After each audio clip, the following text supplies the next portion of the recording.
Programme جہان رنگ میں خوش آمدید. میں ہوں آپ کا میزبان قمر عباس جعفری. سلام قبول کیجیے. چلتے ہیں اپنے اگلے موضوع کی جانب. ہمارے ساتھ ڈاکٹر فاروق حسنا صاحب ٹیلی فون پر موجود ہیں، جو آج کل پاکستان سے امریکہ آئے ہوئے ہیں اور یہاں میری لینڈ میں مقیم ہے. ڈاکٹر صاحب، یہ جو اس وقت امریکہ میں صدارتی انتخاب کی سیاست چل رہی ہے، اور خاص طور پر عراق کی جنگ کے دوران شہید ہونے والے مسلمان امریکی فوجی ہمایوں خان کی والدہ اور والد نے جو اب اپنے موقف اختیار کیا ہے، اور ڈونلڈ ٹرمپ صاحب نے جس طرح سے ان پر کرٹیسائز کیا ہے، آپ کیا سمجھتے ہیں کہ یہ کوئی بہت تو ایسا غیر مؤثر طریقہ ہے پاپولرٹی حاصل کرنے کا کہ جو اخلاقی طور پر معیاری نہیں بنتا؟ اس میں بات تو صرف یہ ہے کہ ڈونلڈ ٹرمپ صاحب تو 1 سال سے زیادہ ہو گیا عرصہ، انہوں نے ایک خاص قسم کا نقطہ نظر ان کا تھا، اور جس میں وہ تمام جو مسلمان سویلائزیشن ہے یا مسلمان ہے سارے ایز اے مذہب کے طور پر، ان کو وہ ایک یعنی کہ اچھی نظر سے نہیں دیکھ رہے تھے، اور ان کو ملا رہے تھے جو ٹیررسٹ گروپس ہیں مڈل ایسٹ میں آپریٹ کر رہے ہیں ان کے ساتھ. اور پھر ان کا یہ کہنا کہ میں بین کر دوں گا مسلمانوں کو، پہلے انہوں نے یہ کہا، پھر کچھ اور بیانات دیتے رہے مختلف قسم کے، لیکن وہ سارے کے سارے مذہب کے ساتھ ریلیٹڈ تھے، اور مسلمانوں کی سویلائزیشن یعنی کہ مجموعی طور پر ان کے ساتھ تھے. اس میں کوئی خاص ریئیکشن نہیں آ رہا تھا، کوئی ڈیفینڈ نہیں کر رہا تھا مسلمانوں کی پوزیشن کو. ڈیموکریٹک پارٹی سے کہیں سے ہمیں آواز آتی تھی، تو یہ ایک موقع مل گیا، اور یہ ٹرمپ صاحب نے خود فراہم کیا. ٹرمپ صاحب کہہ سکتے تھے کہ ہاں وہ ہمارے ہیرو تھے، وہ وہاں پہ انہوں نے امریکہ کے لیے جان دی اور بات ختم ہو جاتی، لیکن وہ ان کی چونکہ عادت نہیں ہے اور ان کا طریقہ کار اس طرح کا ہے، تو انہوں نے خود ہی اپنے اوپر ایک چیز اپنے اوپر لی. لیکن اس کا فائدہ یہ ہوا کہ جو مسلمانوں کو ایز اے کمیونٹی ان کو ایک زبان مل گئی خضر خان کے تھرو، اور انہوں نے اپنا جو نقطہ نظر جس اچھے طریقے سے بیان کیا، اور جس طریقے سے بیان کیا، اور جس طرح انہوں نے ڈونلڈ ٹرمپ کی جو بگٹری ہے اور ان کی جو ایک ایکسٹریم ویوز ہیں مسلمانوں کے، اس کو چیلنج کیا انہوں نے. اور یہ آپ دیکھیے کہ بہت رسپانس ہوا، نہ صرف مسلمانوں کی طرف سے بلکہ امریکی جو ہیں جہاں پہ رائے عامہ کے لوگ ہیں ان کی طرف سے بھی بہت سپورٹ میں ایک ریئیکشن آیا ہے. اور میڈیا کو آپ دیکھیے، اخباروں میں دیکھیے، ٹیلی ویژن پہ دیکھیے، سوشل میڈیا کے اوپر دیکھیے، تو اس سے میرا خیال ہے کہ اس سے فائدہ یہ ہوا ہے کہ مسلمانوں نے مجموعی طور پر ایک پاسچر ان کا اختیار کیا. خیال جی، نہیں تھا، لیکن انہوں نے اپنا ایک نقطہ نظر جو ہے ان کے ذریعے بیان کروا دیا ہے، اچھا جو کہ بہت ضروری تھا. اچھا. ڈاکٹر صاحب، یہ خضر خان صاحب نے ریپبلکن رہنماؤں سے یہ اپیل کی ہے کہ وہ ریپبلکن صدارتی امیدوار ڈونلڈ ٹرمپ کے ان بیانات کو مسترد کر دیں. اور ایک بیان میں کانگریس کے رہنماؤں نے مسلمان امریکیوں پر کسی بھی طرح کی تنقید کی مذمت کی ہے جو امریکہ کے لیے خدمات سر انجام دے رہے ہیں. انہوں نے مسلمانوں کی امریکہ میں داخلے پر پابندی کے بارے میں ٹرمپ کی تجویز کو مسترد کیا ہے، تاہم انہوں نے ٹرمپ کا نام نہیں لیا ہے. تو اس سے کیا مطلب ہے کہ یہ ایک طرف سپورٹ بھی کر رہے ہیں، دوسری طرف کرٹیسائز بھی کر رہے ہیں. تو جو لیڈرشپ ہے ریپبلکن پارٹی کی، وہ کیا اچیو کرنا چاہتی ہے اس سے؟ یہ اصل میں بات یہ ہے کہ یہ تو اب نامینیٹ ہو گئے ہیں، یہ تو ریپبلکن لیڈرشپ نہیں بھی چاہتی تھی، جو اسٹیبلشمنٹ جس کو ہم کہتے ہیں ان کی، لیکن اس کے باوجود وہ پرائمریز میں الیکٹ ہو گئے جس طرح جو کہ ان کا سسٹم ہے اس کے تھرو. تو اس لیے اب ان کو کنڈیم ایز سچ کرنا تو ان کے لیے ممکن نہیں ہے. لیکن ایک خاص ایشو کے اوپر انہوں نے جو مخالفت کی ہے ڈونلڈ ٹرمپ کی، اور دوسرے ایشوز پہ بھی کی ہے،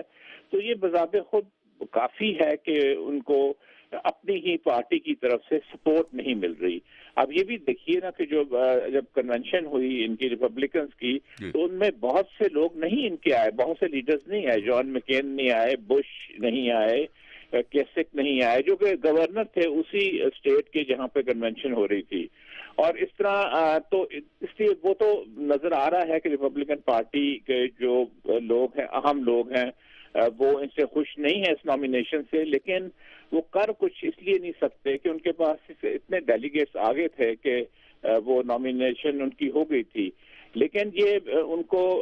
رد کرنا ان کے ان چیز کو یا اس خیال کو کہ وہ خاص طور پر مسلمانوں کے متعلق کرتے ہیں اور بھی جو ایشوز ہیں ان کے اوپر بھی بات کرتے ہیں، وہ بذات خود اس طرف اشارہ کرتا ہے کہ ڈونلڈ ٹرمپ کی یہ ذاتی سوچ ہے اور یہ ریپبلکن پارٹی ایز سچ کی سوچ نہیں ہے۔ اچھا تو جی، ایک سوال یہ پیدا ہوتا ہے کہ جو اسپیکر، جو سینٹ کے اکثریتی لیڈر ہیں مچل صاحب اور اسپیکر ہیں ہمارے نمائندگان کے، انہوں نے اپنے آپ کو اس تنازع سے الگ کر لیا، مگر یہ کیسے ممکن ہے کہ ایک پارٹی کا نامنی ایک اسٹینڈ لیے ہوئے ہے اور باقی لیڈر اس پارٹی کا اپنے آپ کو اس تنازع سے کیسے الگ کر سکتے ہیں؟ یہ پولیٹیکلی کس طرح پاسبل ہے؟ جی جان صاحب، یہ اس لیے پاسبل، دیکھیے اب ہمیں یہ نہیں بھولنا چاہیے کہ یہ صدارتی انتخابات صرف نہیں ہو رہے، اس کے ساتھ سینٹ کے بھی بڑی اور اہم سینٹ کی جو سیٹس ہیں ان کے اوپر بھی اور بڑی وہاں پہ سخت مقابلہ ہے ان کا، اور پھر ہاؤس آف ریپرزینٹیٹیو تو سارا کا سارا اپنے آپ کو پیش کرے گا ری الیکشن کے لیے۔ تو یہ بھی دیکھنا ہے کہ صدارتی امیدوار تو ہار جائے، وہ تو اگر ہار جائے لیکن سینٹ کی سیٹیں تو بچ جائیں کسی طریقے سے۔ جی اس لیے یہ ایک بڑی ایک نازک سی یہ گیم کھیل رہے ہیں اور اس کے درمیان بہت کم فاصلہ ہے کہ ان کو کتنا کنڈیم کیا جائے، کتنا ان کو ہم ان کی مخالفت کریں کہ ہماری جو سینٹ کی ریس ہے اور جو ہاؤس آف ریپرزینٹیٹیو کی ریس ہے، بہت سے گورنرز بھی ری الیکٹ ہو رہے ہیں جیسے آپ جانتے ہیں ان کے سسٹم میں، جی تو اس لیے وہ بچ بچا کے نکلنے کی کوشش کر رہے ہیں، ان سے علیحدہ بھی ہوتے ہیں، لیکن جو ریپبلکن پارٹی کی اپنا پلیٹ فارم ہے اس کو بھی وہ کنڈیم نہیں کرتے، کیونکہ اگر وہ اس کو کریں گے تو وہ پھر اپنی بھی سیٹیں لوز کریں گے سینٹ کے الیکشنز میں۔ اچھا، ایک سوال اور پیدا ہوتا ہے، وہ یہ کہ یہ جو اس وقت ماحول بن گیا ہے سیاسی طور پر پورے ملک میں، ظاہر ہے کہ یہ جو امریکن ویلیوز کہی جاتی ہیں ان سے مطابقت نہیں رکھتا۔ اس ماحول کو اگر آپ دیکھیں، اس کا جائزہ لیں، تو جن امریکن ویلیوز کو بارے میں ہم اور آپ سنتے آئے ہیں ان سے اس کی کوئی مطابقت نہیں، ان کے برخلاف ہے یہ۔ تو اس ماحول کا فائدہ کیا ڈیموکریٹک پارٹی کو ملے گا، یا ریپبلکن پارٹی اور ان کے امیدوار اب بھی اس سے کچھ گین کریں گے؟ ریپبلکن پارٹی کا مراد اگر تو یہ ہے ڈونلڈ ٹرمپ صاحب، تو وہ تو ان کا تو فوکس بالکل جو وائٹ امریکن میل ہے ان کے اوپر ہی ہے اور ان کے اوپر ہی وہ سارا ڈیپینڈ کر رہے ہیں، اور ان کو کوئی اس کی پرواہ نہیں ہے کہ جو مائنورٹیز جو امریکن ہیں لیکن جو نان اینگلو سیکسنز ہیں اور ان کو ووٹ ملے یا نہیں ملے۔ تو اب صرف دیکھنا یہ ہے کہ لاطینوز کے اور جو ایفرو امریکنز ہیں، کیا ان کے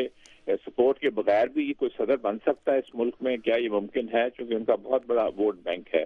تو اس لیے ان کا یہ ڈیپینڈ کرے گا کہ یہ کتنا یہ جو لہر ہے وائٹ سپریمیسی کی جو انہوں نے یہ بیان کرتے ہیں، ڈائریکٹلی تو نہیں انڈائریکٹلی اس قسم کی باتیں کر کے،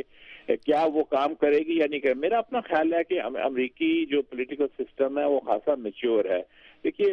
پچھلے ہم نے انتخابات میں بھی دیکھا جب صدارتی انہوں نے ایک ایفرو امریکن کو الیکٹ کیا اوباما صاحب کو، اور وہ بھی جیسے ان کا کینیا کی بیک گراؤنڈ بھی تھی اور تو وہ ایک میچورٹی کی طرف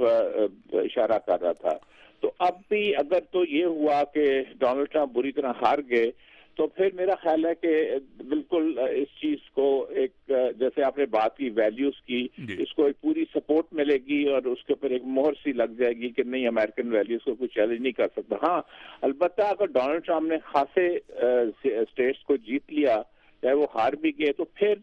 میرا خیال ہے کہ اس ملک میں ایک ڈیبیٹ یہ شروع ہو جائے گی کہ ویلیوز امریکہ کی کیا ہیں اور ان کو کس طریقے سے صحیح رکھا جائے یا نہ رکھا جائے۔ اور یہ بھی ڈیپینڈ کرتا ہے کہ دیکھیے انہوں نے جو بھی صدارتی یہ جیتے گا انتخابات، وہ اس نے سپریم کورٹ کے کچھ ججز بھی اپوائنٹ کرنے ہیں، اور جیسے ہم جانتے ہیں امریکہ سسٹم میں بہت سے جو فیصلے ہیں یا بہت سی پالیسیز ہیں وہ سپریم کورٹ کے تھرو ہی آتی ہیں، جب وہ ایک ڈائریکشن دیتے ہیں اور وہی قانون سازی میں وہ آتی ہے چیز، تو اس لیے وہاں پہ بھی فرق پڑ جائے گا۔ تو اس لیے یہ انتخابات کے جو نتائج ہیں، کس قسم کے نتائج ہیں، یہ ڈٹرمن کریں گے کہ امریکن ویلیوز جو ہیں وہ ری انفورس ہوتی ہیں یا ان میں پھر ایک ڈیبیٹ شروع ہو جاتی ہے۔ اچھا ڈاکٹر صاحب،